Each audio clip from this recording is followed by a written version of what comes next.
And the show recording begins right now.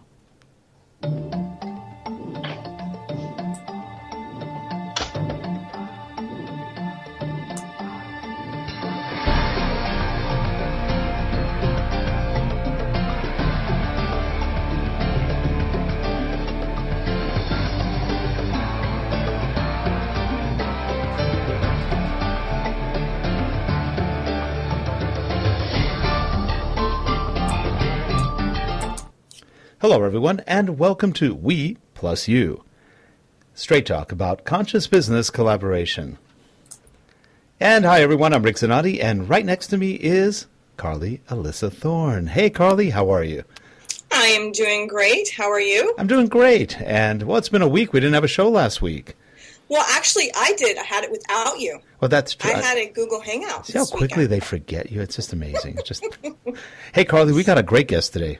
Yes, we do, and I'm really excited to have him with us. We have JoshHinds with us, and what I love about him is he has just done a book that's called It's Your Life, Live Big, and he's a life change strategist, speaker, and I know him well actually through Corey, who we just have had several times on the show, and he basically spoke very highly, and we have mutual friends like Bob Berg, and it's kind of like that energy of these people that have this conscious business collaboration type of energy. So I was really excited to get him on here and have a beautiful discussion about life. And Josh, how are you today? Doing wonderful. It's an honor to be with you. Well, I'm very thrilled that you're with us. Thank you so much for joining us. So one thing I know, I just saw your little clip on Facebook today about people asking you about the title, It's Your Life, Live Big. And so I thought that'd be a perfect thing to start with. So where did you come up with the title of It's Your Life, Live Big? And give us a little bit of the backstory to that. Sure. So it's kind of funny. I've got the book out, and then I've also got an audio program. Basically, a lot of times the title that I'll come up with, depending on whatever it is, and this was certainly the case with It's Your Life, Live Big, is just mantras that are going on in my own life.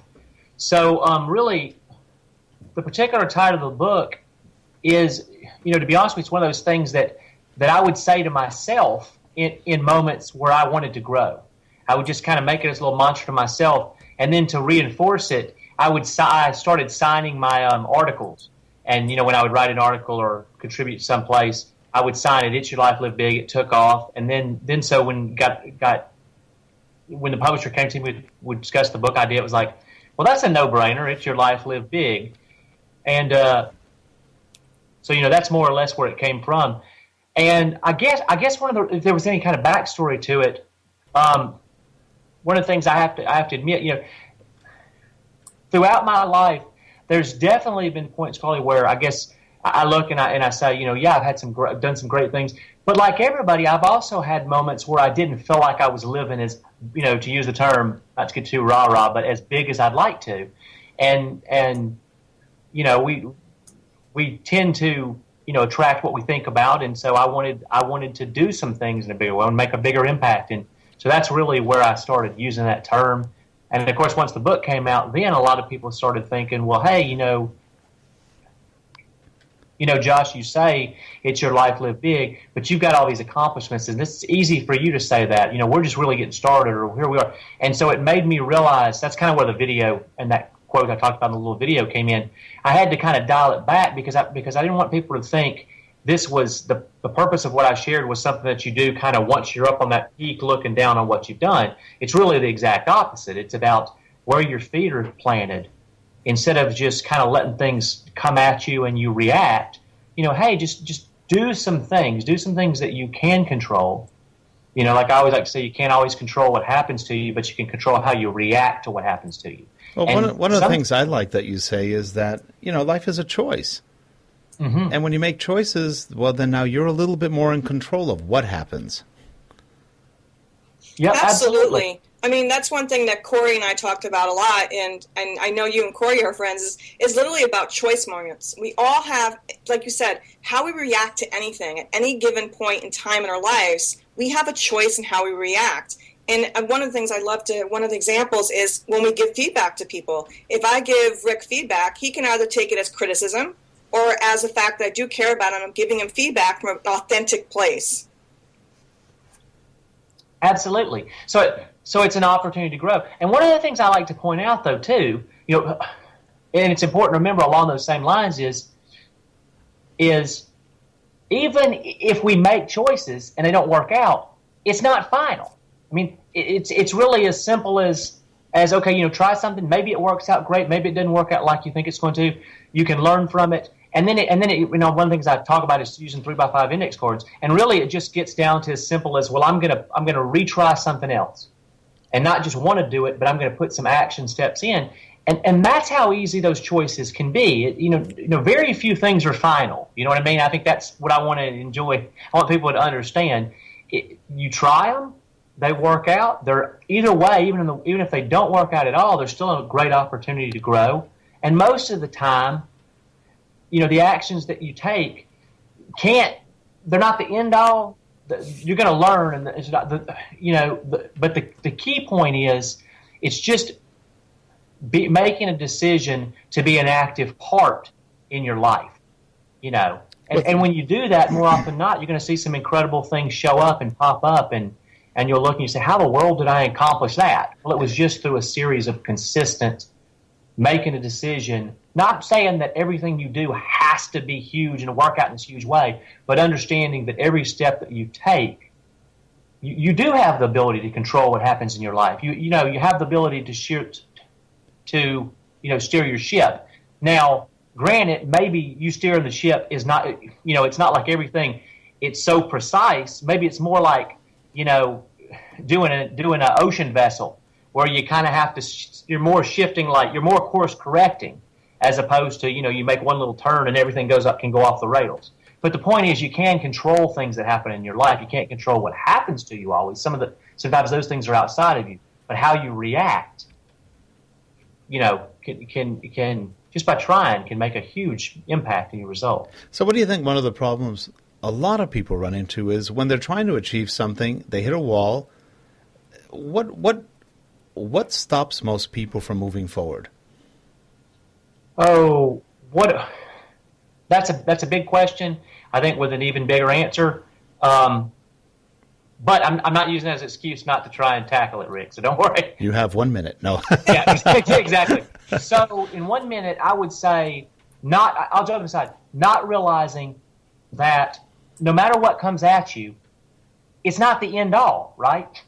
If you try it and it doesn't work out, sit with it for a minute, get some counsel if you have to, get some coaching, read a book, whatever, get another idea, and then get right back into action and work at it.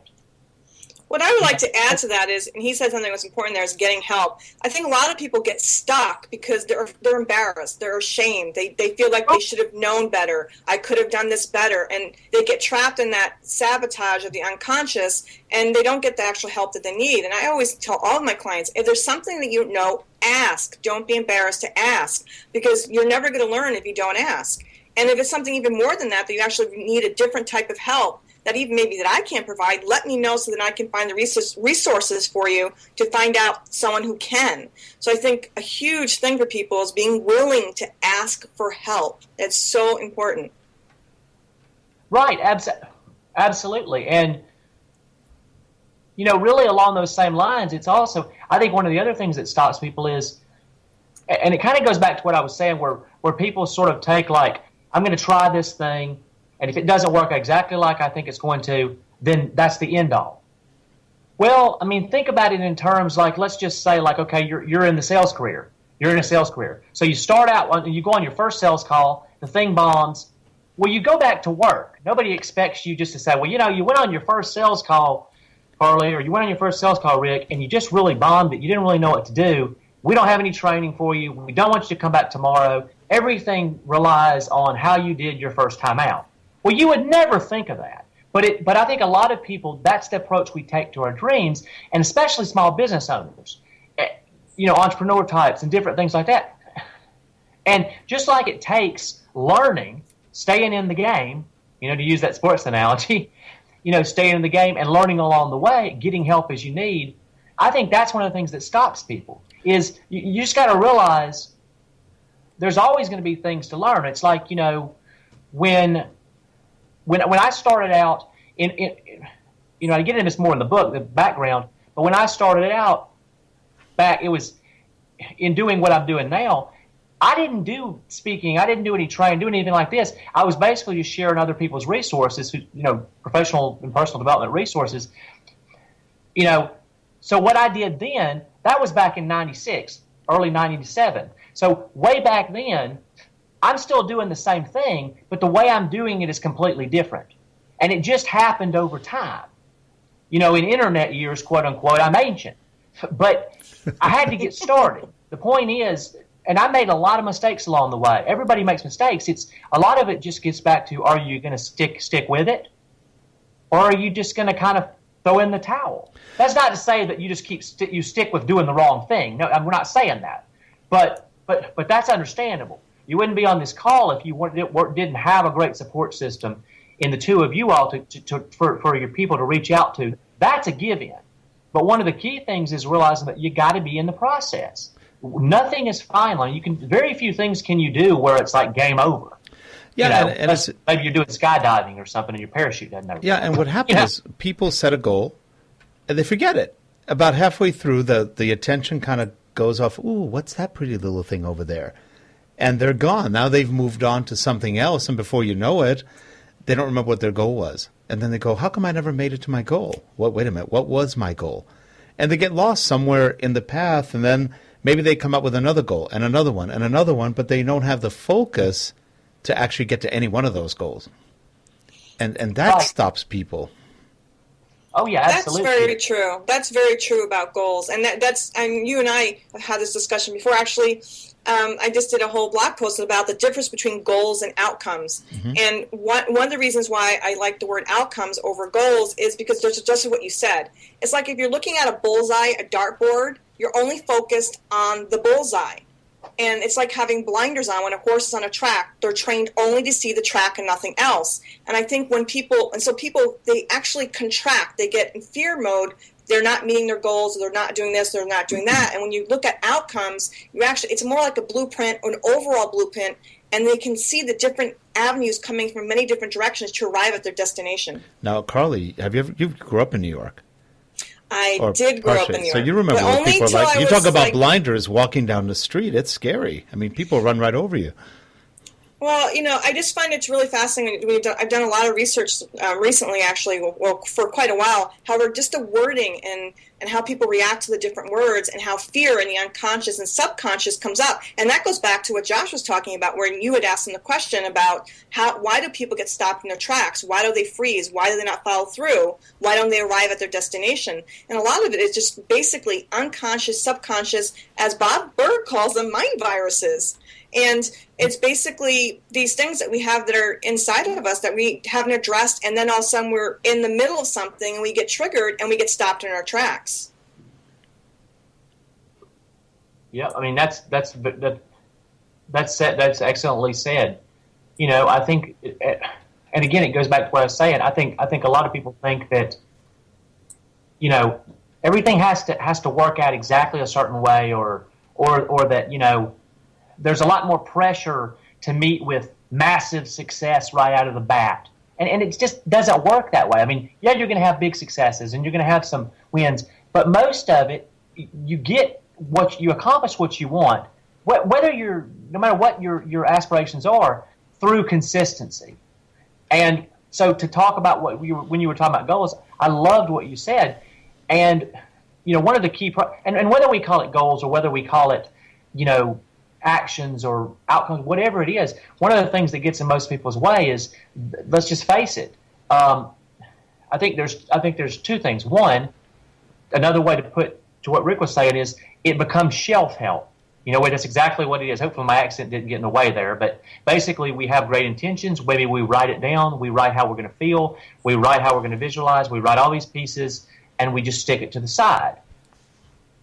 And maybe we don't even intentionally stick it to the side, but we stick it to the side because where we put it was in a journal or something like that, which wasn't really conducive to sticking to having it near us And the reason it's so important, and this doesn't matter if you use all the components of goal setting or if you're just a to-do list person that just focuses on these are the actions I need to take, because no matter what it is, it has to get back to a point where you keep those things near you. And if you're a real technical person, I've seen people very effectively put their actions and goals and build them into reminders in their phone, so they don't have to think about it. It pops up, it buzzes them, it aggravates the heck out of them, and they see it. And guess what? It can be really that simple. In the book, I talk about the goal card system. That's based off of using 3x5 index cards. There's a lot of different ways we can do it, but what makes it work is that idea. Let me put it this way. What I kind of jokingly refer to it as like the kid wants, your child wants a toy syndrome. Everybody can relate to this. The hardest thing in the world is tell a child no when they have their mind set on that Barbie doll or toy or whatever, because they're just going to continuously keep tugging at your pants leg or tugging at you. I want this. This is just continuous battle. That's the same way you have to think in terms of how you're going to. You've got to keep your outcomes, your desired outcomes, if we want to call it that, your goals, whatever your aspirations are. You've got to have it can be simple, but you got to have a system where those things are nearby. I like 3x5 index cards because I can put them on my mirror, I can put them in my car, I can keep them in my coat pocket. Everybody's got a smartphone, quote unquote. You can set reminders that way. Basically, the idea is to make it impossible for the things that you want to accomplish to become shelf help.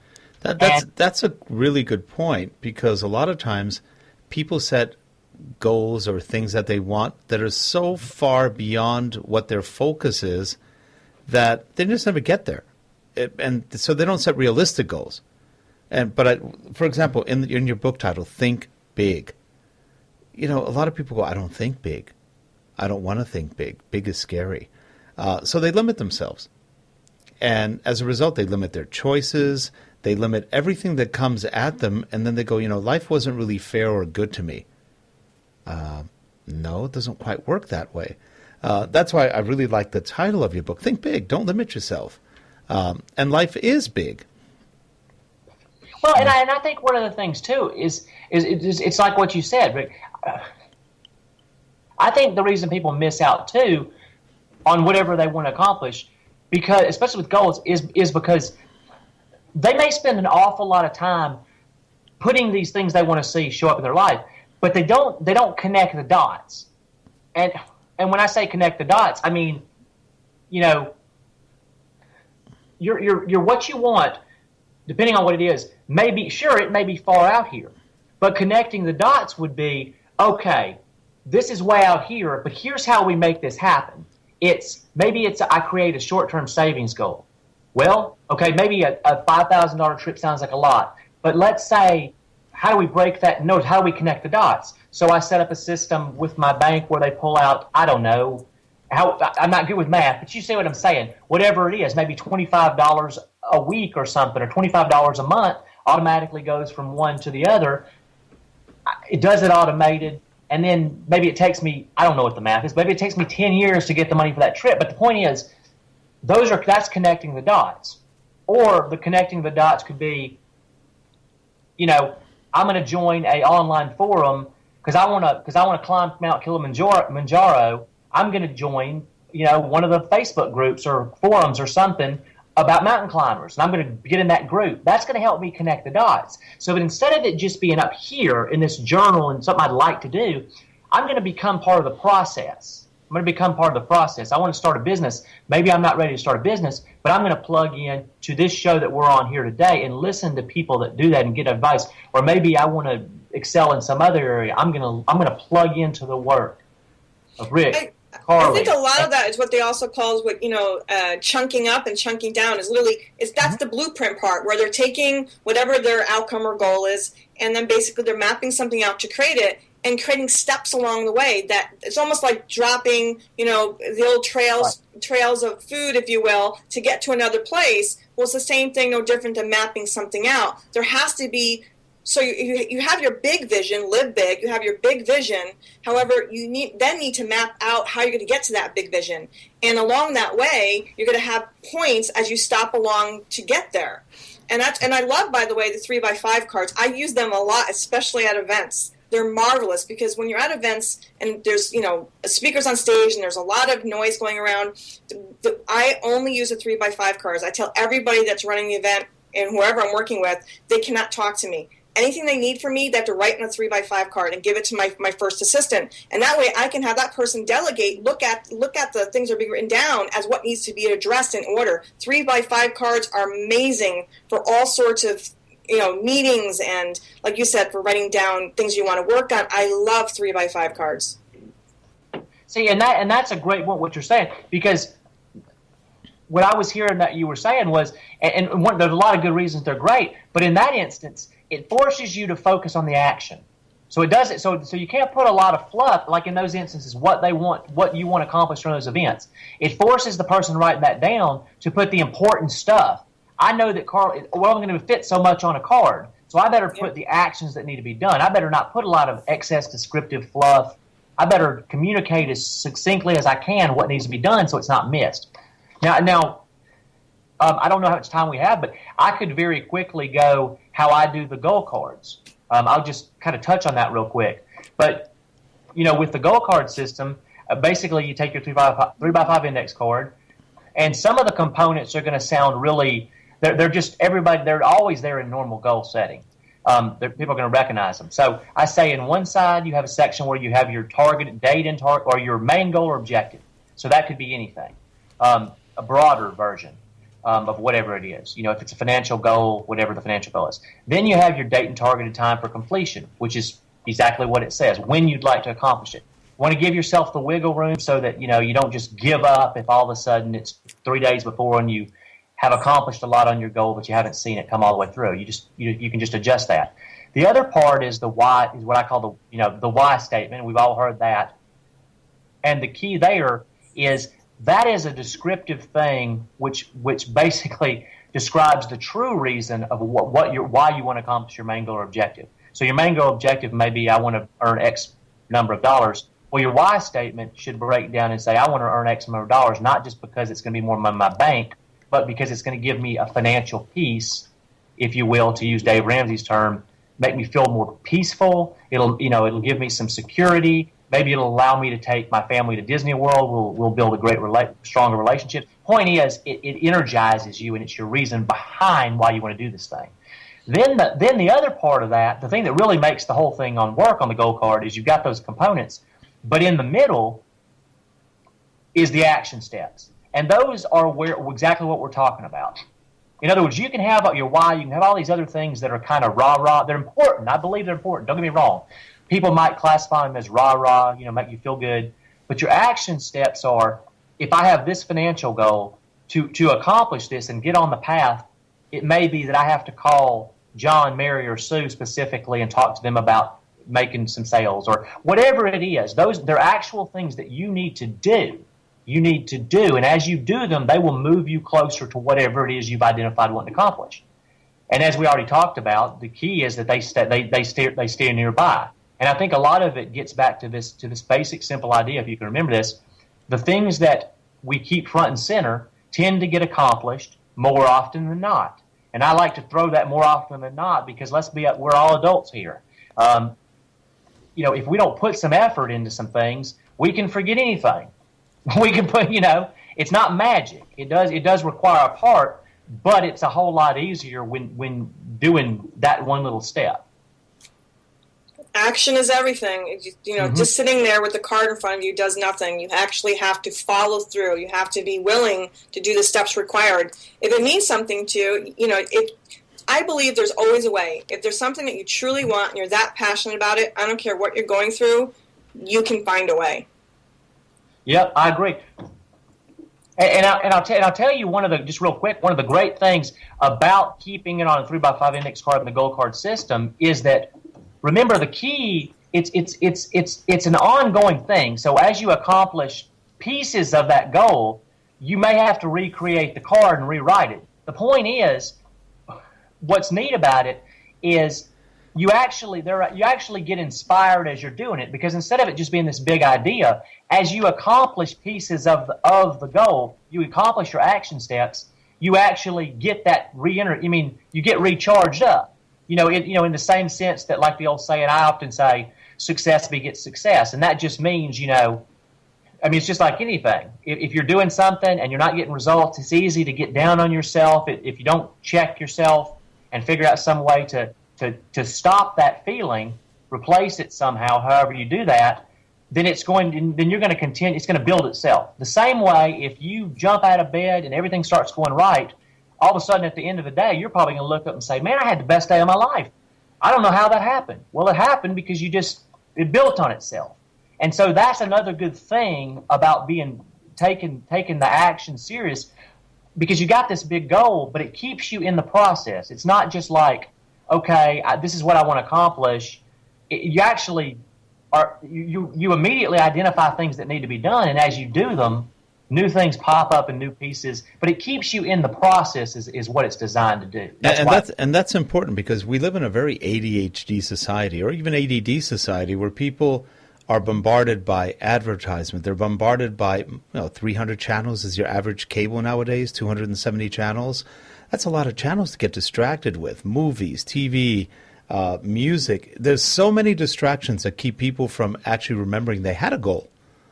Mm-hmm. I know people can't even remember what show they're watching because they're too busy switching channels between shows. It's just really great. Oh, that's sad. I don't even watch TV anymore. I want to get back to three things because I do want to wrap this up. And so I would love for you to give 3 golden nuggets for people. In other words, what are 3 essential tips based on what you were just discussing about your goal setting with the cards? Okay, so I guess I would say 3 things with the card. Well, 3 things that are really important. One thing about the goal cards is it's the idea behind the cards. If you're not comfortable with the cards, you can adapt this to however you want to do it. But the key is understand however you adapt it. It's got to be in a system that is very difficult for you to ignore. Okay, and that's one of the key things. Another really important thing I think people miss out, we didn't really touch on this, but I think people miss out is, we kind of touched on it, but is the importance that you want to try to set the tone of your day. And basically it's my belief, barring a lot of major things happening in your life the day before, we kind of get a clean slate. And if I jump out of bed and the first thing I do is tune into things that are negative, or gosh, if I step on the dog's tail, he turns around and starts barking, wakes the child up, or knocks my food out in my lap, whatever it is, it's going to escalate down. All I'm saying is, so when you get started, be intentional about starting out in a place of gratitude. Before you jump out of bed, just be intentional, deliberately run back through the things that are working in your life. And even if you're at a bad place, you still got things that you can put through your mind that worked. You may have to think a little further than you would at different times, but you can do that. And something as simple as that, I say, keep it in mind, and you don't have to believe this, but if we kind of barring major things, if we start at an even point, that's going to tip the scales a little bit this way. That's not to say that things can't happen that will even it back out, but let's just think about that. Instead of it starting out like this and you just getting, your negatives, if you will, popping up, that makes a big difference. And then throughout the day, throughout the day, be intentional about doing the same thing, plugging back into things that are working. If you had an audio program or a book or something that had some positive message and made you feel good, guess what? If it made you feel good at the time, if you'll plug right back into it, it'll probably make you feel good again in that moment. And that's what I want people to realize is, just because something made you feel positive, just because it doesn't last forever, doesn't mean it wasn't effective, and it doesn't mean it didn't work. It just means you got to come back to it. Okay? I love that little quote by Zig Ziglar, who he's so many great ones, but he used to say, they say motivation doesn't last. Well, neither does bathing, and that's why we recommend it daily. And so by that same token, it's okay to come back and reconnect with whatever it is. If you're feeling down, pick your action cards up. You don't have to do something with it, but look at them. and that'll give you a great sense of validation that you're doing some good things, that you're making progress. So it'll lift your spirits. I think with that, we are pretty much near the end of the show. That was actually really good. Thank you so much for joining us, Josh. And I will be emailing you later. And it's always good to know people that are having positive effects. I also probably going to email you. I want to talk to you a little bit about the unseen benefits of doing good, the piece you wrote. That'd actually be something really good to talk about as well. Great. I look forward to it. It's been a pleasure. Have a great pleasure day. was ours, Josh. Thank you much. Everybody, we love your comments. We love feedback. Please leave us any comments that you feel that you want to hear from somebody in particular. You have some ideas that you would like to learn about. Please feel free to share. You can contact Josh on the information on the website. And we look forward to next time. Have a great day, everyone. Bye-bye, everyone.